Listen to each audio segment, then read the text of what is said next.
Yes, hello students. So today we are going to discuss law of demand, uh, that is मांग का नियम. So this will be relevant for class 11th, BA, BCom, graduation students, CA foundation students, and for other competitive exams. So let's start.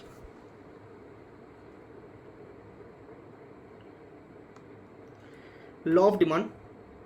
It says other things being equal, quantity demanded increases with a decrease in price of commodity and vice versa.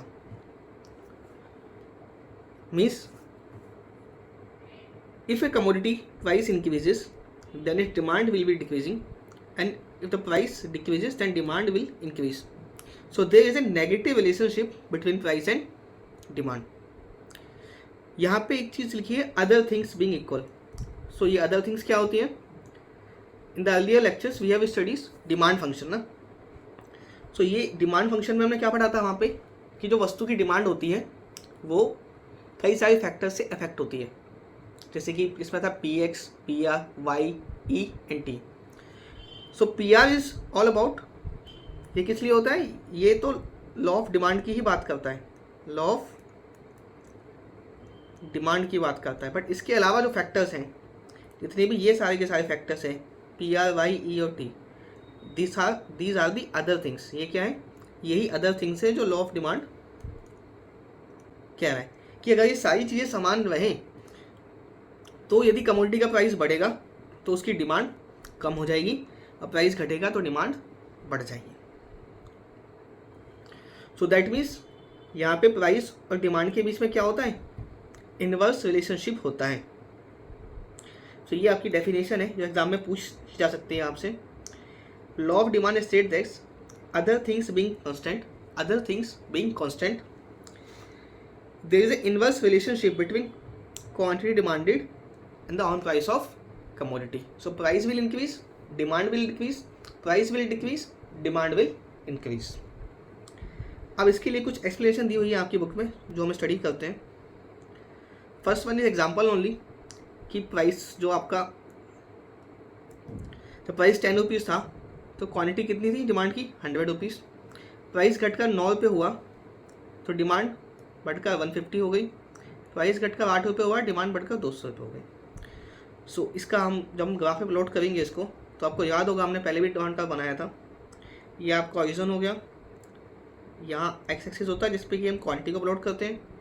ये Y axis होता है जहाँ पे हम price को plot करते हैं.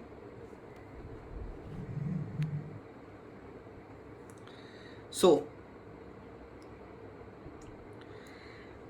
अगर हम इस प्राइस को प्लॉट करेंगे, मान लीजिए 10 रुपीज़ पे 100 था, तो कुछ इस तरीके से प्राइस यहाँ पे प्लॉट हो जाएगा, डिमांड यहाँ पे प्लॉट होगी, देन प्राइस डिक्रीज होगा, फिर डिमांड यहाँ पे प्लॉट होगी, और प्राइस डिक्रीज होगा, डिमांड यहाँ पे प्लॉट होगी.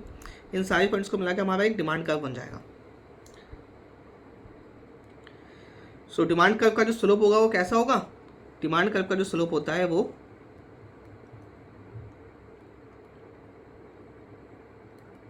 नेगेटिव स्लोप होता है. कैसा स्लोप होता है?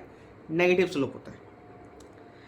अब एग्जाम में पूछ लेगा कि एजम्पशन क्या है लॉ ऑफ डिमांड की. तो जो हमने यहाँ पे स्टडी की थी अदर थिंग्स बीइंग इक्वल, यही हमारी डिमांड की एजम्पशन है. अदर थिंग्स में मैंने क्या क्या बताया था आपको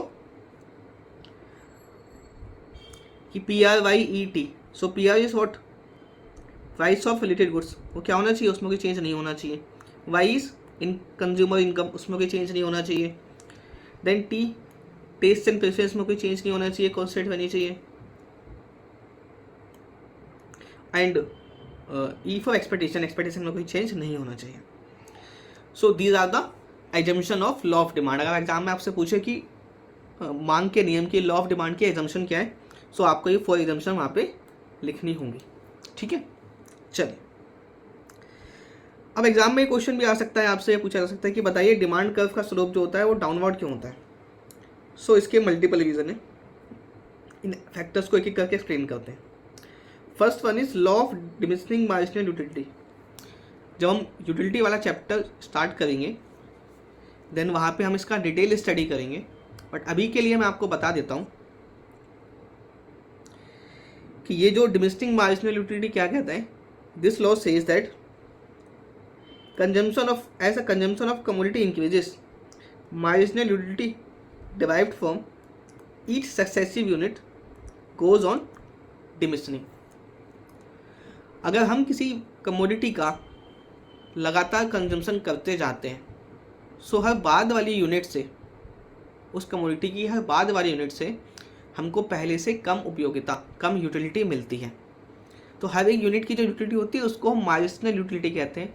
इन टोटलिटी सबको ऐड करके टोटल यूटिलिटी निकलती है. तो एग्जांपल के लिए मान लीजिए आपका मन गोलगप्पे खाने का बहुत कर रहा है. सो आप गोलगप्पे खाने के लिए गए, आपने पहला गोलगप्पा खाया, आपको बहुत मज़ा आएगा. सेकंड खाएंगे तो और मज़ा आएगा, शायद पहले वाले से कम आएगा क्योंकि आप ऑलरेडी एक खा चुके हैं. तो आपको जो मन कर रहा था, जो यूटिलिटी थी, वो पहले वाले से ज़्यादा मिलेगी. 3, 4, 5, 6, 10 खाने के बाद आपका मन नहीं करेगा, आपको कोई फ्री में भी दे तो भी शायद आप ना खाएं. सो दिस इज़ व्हाट, कि जब आप किसी गुड्स का consumption at a point of time करते हैं मल्टीपल यूनिट्स का, तो बाद वाले से जब यूटिलिटी कम मिलेगी तो आप प्राइस भी कम देंगे ना. सो दैट मीन्स आप ज़्यादा क्वांटिटी तभी बाई करेंगे जब उसका प्राइस कम होगा. Okay, understood. So that means the consumer is willing to pay less and less price for the every additional unit. यही लिखा हुआ है. Next reason is the income effect. What is income effect?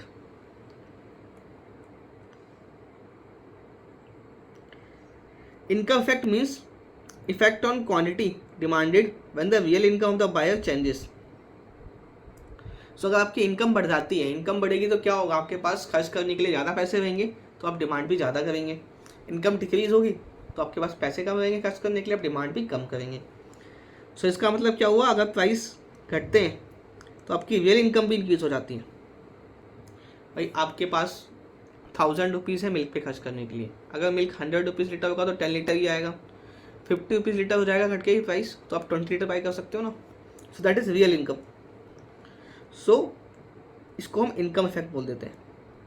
तो उसकी वजह से भी हमारी डिमांड बढ़ जाती है. Last one is substitution effect. Substitution का मतलब क्या होता है, एक दूसरे को रिप्लेस करना, एक कमोडिटी की प्लेस पे दूसरी कमोडिटी का यूज़ करना. सो हमने चाय और कॉफ़ी का एग्जांपल पढ़ा था. अगर कॉफ़ी के प्राइसेस बढ़ जाएंगे तो लोग कॉफ़ी को चाय से रिप्लेस कर देंगे और चाय की डिमांड बढ़ जाएगी. So this is what substitution effect. Next है साइज ऑफ कंज्यूमर ग्रुप. अगर किसी गुड्स के प्राइसेस घट जाते हैं, जैसे एप्पल का आईफोन था, एक टाइम पे 1.5-2 लाख रुपये का था, आज 50,000 का भी आ जाता है. तो वो जो इनकम ग्रुप था जो 50,000 तक का ही फ़ोन अफोर्ड कर सकता था, वो पहले उस फ़ोन को नहीं खरीद पाया, लेकिन अभी वो खरीद सकते हैं. या OnePlus के फ़ोन जो अब 20,000 में भी आ रहे हैं, तो जो लोअर इनकम ग्रुप था वो भी उसको बाय कर सकते हैं. सो जब प्राइस फॉल हो जाता है then what happen, many more buyer can afford it. इसलिए डिमांड क्या हो जाती है, डिमांड आपकी बढ़ जाती है. And the last one is different users. What does this mean? अगर किसी गुड्स के डिफरेंट यूजेस हैं, जैसे कि मिल्क की बात करें तो उससे हम कर्ड बना सकते हैं, चीज़ भी बना सकते हैं, बटर भी बना सकते हैं. सो अगर मिल्क का प्राइस क्या हो जाएगा, कम हो जाएगा, then what will we do, हम इसके कई सारे यूजेस कर लेंगे. पहले हम मिल्क सिर्फ चाय बनाने के लिए यूज़ करते थे, अब दही भी बनाएंगे, मक्खन भी बनाएंगे. सो उससे भी उसकी डिमांड बढ़ जाएगी. So these are the 5 reasons why the demand curve has downward slope. First one is law of diminishing marginal utility. Second was income effect. Third one was substitution effect. Fourth one क्या था, size of consumer group. And fifth क्या था, उसके different uses. इसको अगर आपको याद रखना है तो शॉर्ट में कैसे याद रखेंगे, आप इसको शॉर्ट में याद रख सकते हैं.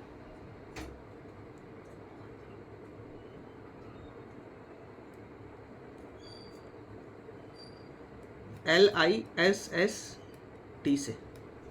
L for law of diminishing utility, I for income effect, S for substitution, S for size, and D for different uses. Understood? जी सर. एंड अब लॉ ऑफ डिमांड के कुछ एक्सेप्शंस भी होते हैं. एक्सेप्शन मतलब ऐसी सिचुएशंस जहाँ पर लॉ ऑफ डिमांड एप्लीकेबल नहीं होता. कौन कौन सी सिचुएशन हो सकती है वो? First one is article of distinction. Article of distinction क्या होते हैं? कुछ ऐसी गुड्स होते हैं, कुछ ऐसी वस्तुएं होती हैं विच आर लग्जरियस, जो हमारे अंदर लग्जरीज लेकर आती हैं, या फिर जो हमारी सोसाइटी में हमारा स्टेटस डिफाइन करती हैं। सो उनको हम बोल देते हैं आर्टिकल ऑफ सोशल डिसीजन। सो इनकी डिमांड तभी ज़्यादा होगी व्हेन प्राइसेस आर हायर। जैसे कि ऑडी, अगर ऑडी या सोना, सो अगर सोना बहुत सस्ता हो जाए, अभी आप सोचोगे कि सर हम बहुत खरीद लेंगे, बट अगर सस्ता होगा तो सबके लिए सस्ता हो जाएगा ना बेटा। सो उस केस में हर किसी के पास सोना होगा, तो क्या वो लग्जरियस रहेगा? क्या आपको वो लोगों से अलग करेगा? आपका स्टेटस दिखाएगा? नहीं दिखाएगा। सो दैट मीन्स कुछ ऐसी वस्तुएं होती हैं जो लोग तभी बाय करते हैं जब उनका प्राइस ज़्यादा होता है। सो ऐसी वस्तुओं को हम आर्टिकल ऑफ सोशल डिस्टेंशन बोल देते हैं। सो इसका मतलब इनका अगर प्राइस ज़्यादा होगा तो इनकी डिमांड भी ज़्यादा होगी, प्राइस कम होगा तो डिमांड भी कम हो जाएगी। तो यहाँ पे हो क्या रहा है, यहाँ हम ये कह रहे हैं कि अगर प्राइसेस ज़्यादा होगा तो ही डिमांड ज़्यादा होगी, प्राइस कम होगा डिमांड भी कम हो जाएगी। तो यहाँ तो पॉजिटिव रिलेशनशिप आ गया। हमने लॉ ऑफ डिमांड में क्या पढ़ा था कि नेगेटिव रिलेशनशिप होता है। सो इसलिए यहाँ पे हमारा लॉ ऑफ डिमांड फेल हो जाता है। क्या हो जाता है? फेल हो जाता है।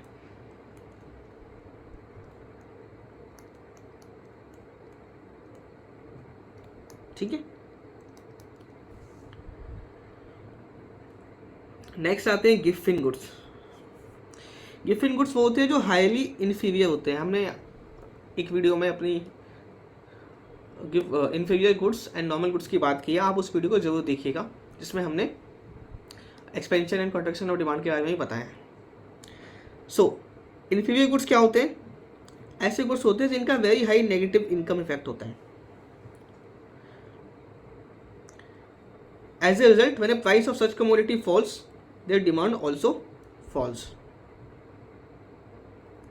even when they happen to relatively cheaper than the other goods. This is known as Giffen paradox.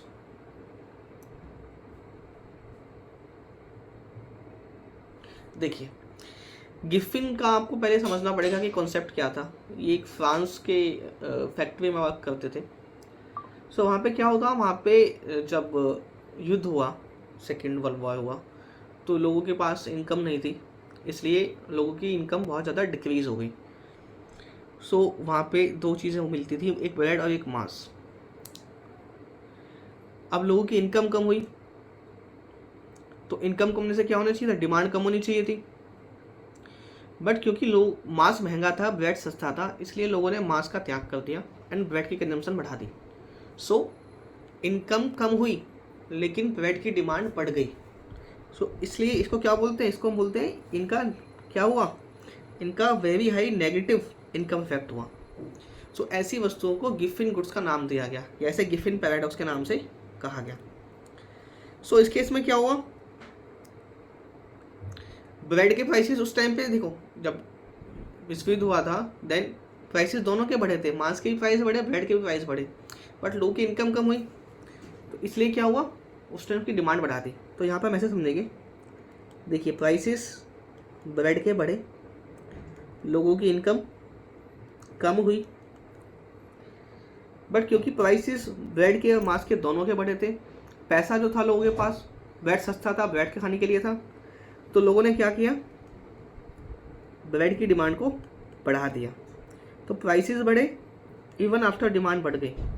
कैसा रिलेशनशिप आया? पॉजिटिव रिलेशनशिप आ गया, इसलिए लॉ ऑफ डिमांड यहाँ पे फेल हो गया। अंडरस्टूड है? नेक्स्ट है इरेशनल जजमेंट। ये क्या होता है?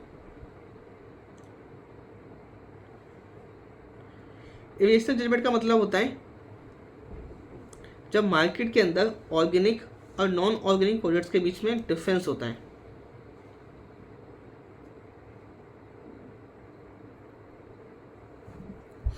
फॉर एग्जाम्पल, कुछ लोग बहुत ज़्यादा क्या होते हैं, कुछ कंज्यूमर बहुत ज़्यादा क्वालिटी को जज करने वाले होते हैं उसके प्राइसेस से। सो उनको ये लगता है कि कोई चीज़ अगर महंगी है तो उसकी क्वालिटी बढ़िया ही होगी। सो इस केस में क्या होता है, जब कमोडिटी के प्राइसेस हायर होते हैं तभी वो उसकी डिमांड भी ज़्यादा करते हैं, और अगर कोई चीज़ सस्ती हो जाती है तो सोचते हैं कि क्वालिटी बढ़िया नहीं होगी, इसलिए वो उसकी डिमांड नहीं करते, बल्कि इसकी जगह पर इसके सब्स्टिट्यूट्स में कोई ऐसी वस्तु जिसकी प्राइसेस ज़्यादा हो उसकी डिमांड करते हैं।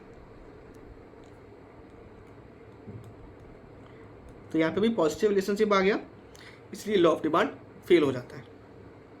तो लॉ ऑफ डिमांड 3 केस में फेल होता है। First one is article of distinction, second one is Giffen goods, and third one is irrational judgement.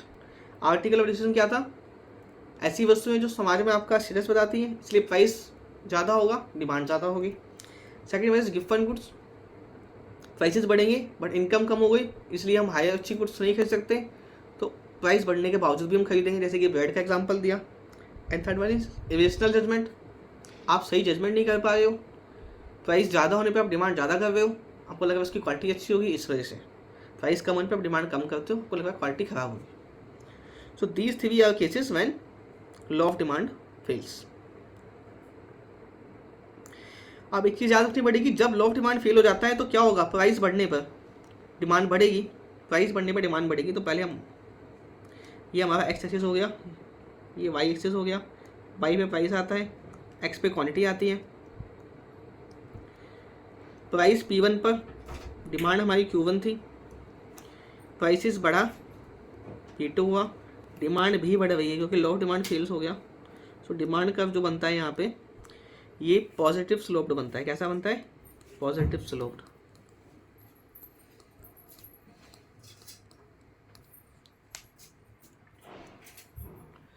So with this lectures completed. अगर आपको ये वीडियो अच्छा लगा तो प्लीज़ इसको अपने फ्रेंड के साथ शेयर कीजिए और हमारे चैनल को लाइक कीजिए। और अगर वीडियो में कुछ कमी लगी हो तो कमेंट करके बताइए, हम उसको आने वाले वीडियोस में ठीक करने का प्रयास करेंगे। Thank you.